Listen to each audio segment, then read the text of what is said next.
first here, Ethereum beacon chain experiences 7-block reorg. What is going on?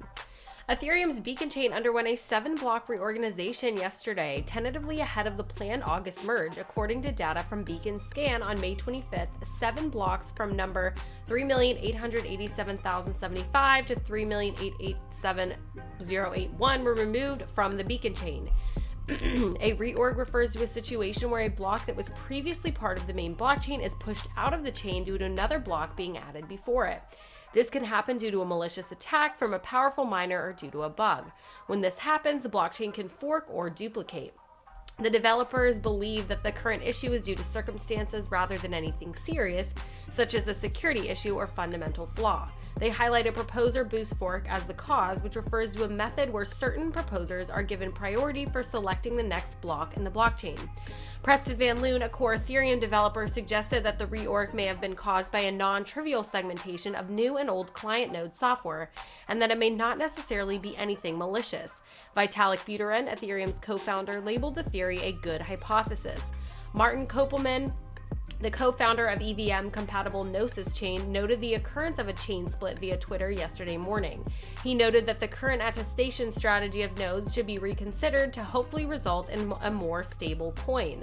In response to Kopelman, Van Loon provisionally attributed the reorg to the proposer boost fork, which hadn't been fully implemented yet.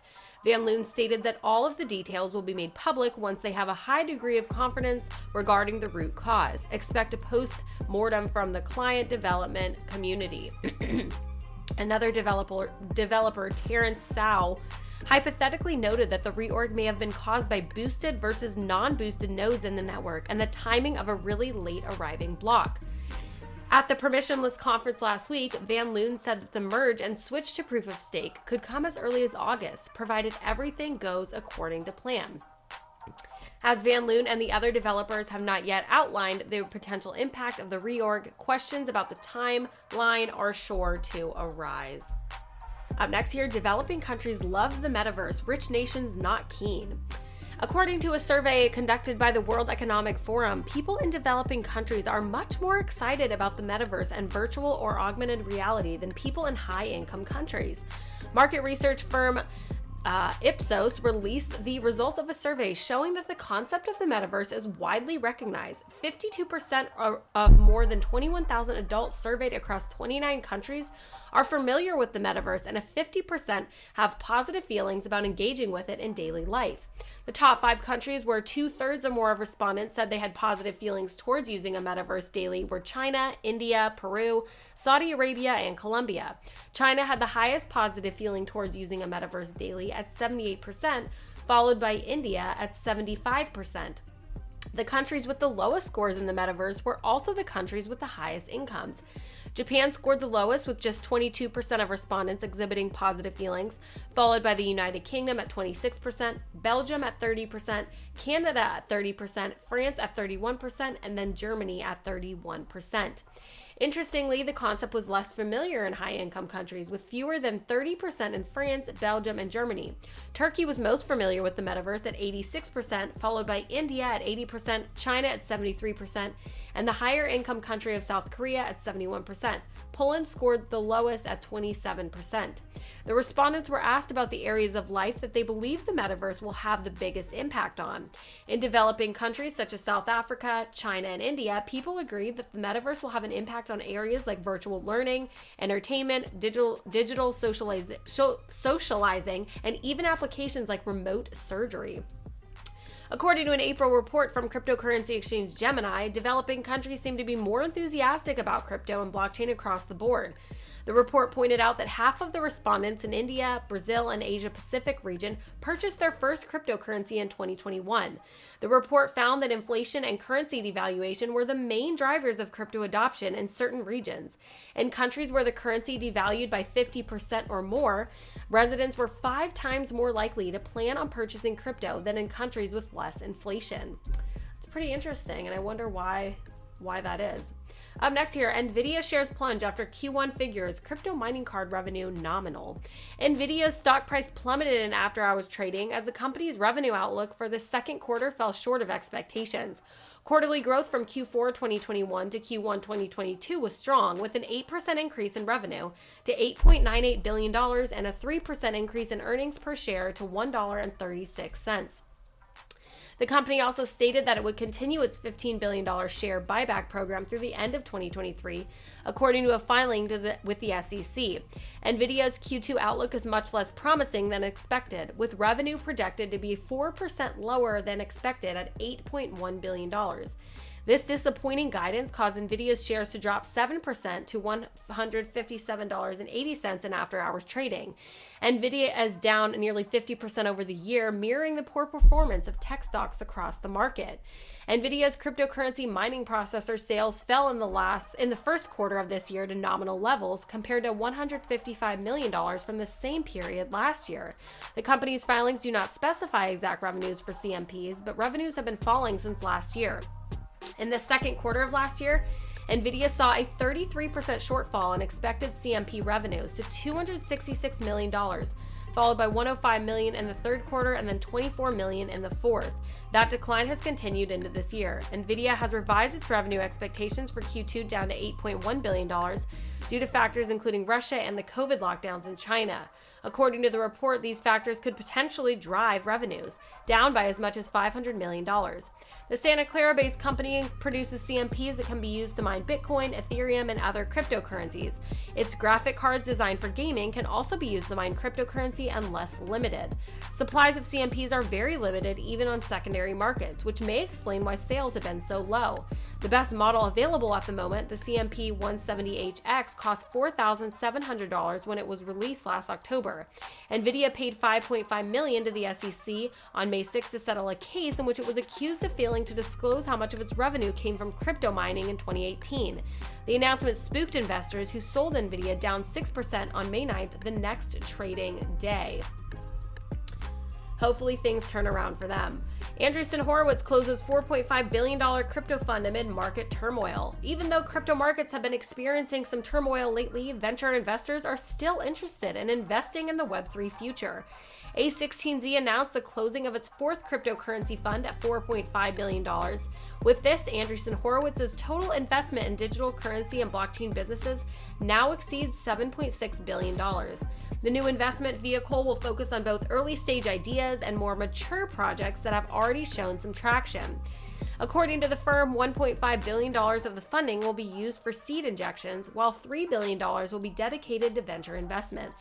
Although the current market situation is not ideal, the firm remains hopeful for finding new opportunities. Mark Andreessen, the co-founder of A16Z, has stated that cryptocurrencies are still in their early development stages and thus have a lot of potential for growth. The fourth crypto fund is nearly ready. Cointelegraph first reported on it in January. The new fund is twice the size of the previous one and reflects the growing interest among the firm's limited partners in investing in cryptocurrency firms. The recent infusion of funding for Andreessen Horowitz's crypto initiatives comes at a time when the company is facing stiff competition from other firms in the space. This new round of funding will help them maintain their dominance in the industry and continue to invest in new projects. In the past, the firm has been known for its investments in Instagram and Slack. However, in 2013, it made its first move into the crypto sector with an investment in Coinbase. Since then, it has backed a number of different crypto businesses, including Polychain Capital, OpenSea, Solana, Avalanche, and Yuga Labs. All the big guys are getting into crypto.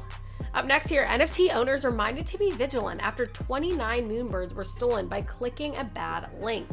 A Proof Collective member has lost 29 highly valuable Ethereum-based moonbirds to a scam. According to a tweet by Cyrus, the victim lost 29 moonbird NFTs worth $1.5 million after clicking a malicious link shared by a scammer. Dollar, a Twitter personality and NFT holder, claimed that the so-called culprit is already half doxxed by the crypto exchange and that Proof Collective and its members are currently working on a full report to the FBI. Another user, just1n.eth, has claimed that a trader tried to force him to use an unsavory P2P platform to conclude a transaction. SolfaxYZ has confirmed that this happened to him as well and has identified the con artist as the same person. No definitive number of victims has been released, but this case served as a reminder that even the most experienced NFT investors need to be cautious of scams. These recent crypto scams should be a warning to all NFT owners to be careful when dealing with third-party platforms and to always double-check any information shared by others, even if they seem trustworthy.